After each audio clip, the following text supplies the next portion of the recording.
look at the great city of Pittsburgh behind me. In the 18th century, this was pure wilderness. Matter of fact, Fort Pitt was a very important outpost, literally the gateway to the West. 150 years later, America was in the Industrial Revolution and Pittsburgh was in its golden age. For this unique episode, I will be recreating a menu for March 3rd of 1917 and share the 100-year anniversary of the Omni-William Penn Hotel. Let's rediscover Pittsburgh as a taste of history.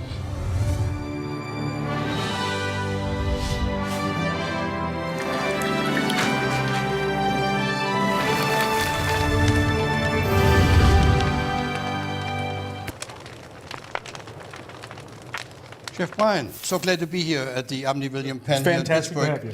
And I cannot express enough, first of all, my thanks for you guys to open in your kitchen, but to recreate dishes that were published here March 3rd of 1917, which was 1 year after the grand opening. It opened on March 9th in 1916, actually. You're celebrating your Our 100th year anniversary. Papillote, let's go ahead and do it. It's just a really classic dish. And it's really not that hard. You start off with a full-size piece of parchment paper. Basically, I fold that in half, take a very sharp knife, and I just sort of cut that into a nice heart shape.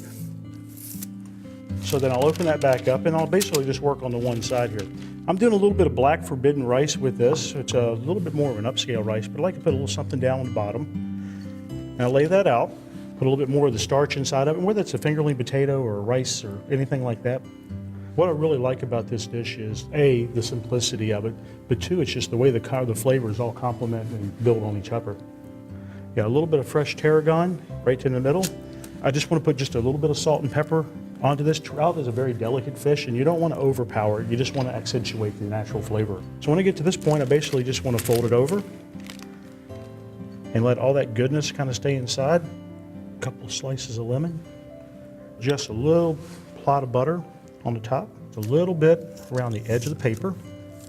The most difficult about this is just actually making the folds. I usually start off like this, fold that bottom corner in, and then it's just a matter of folding it over on top of itself to create a seal.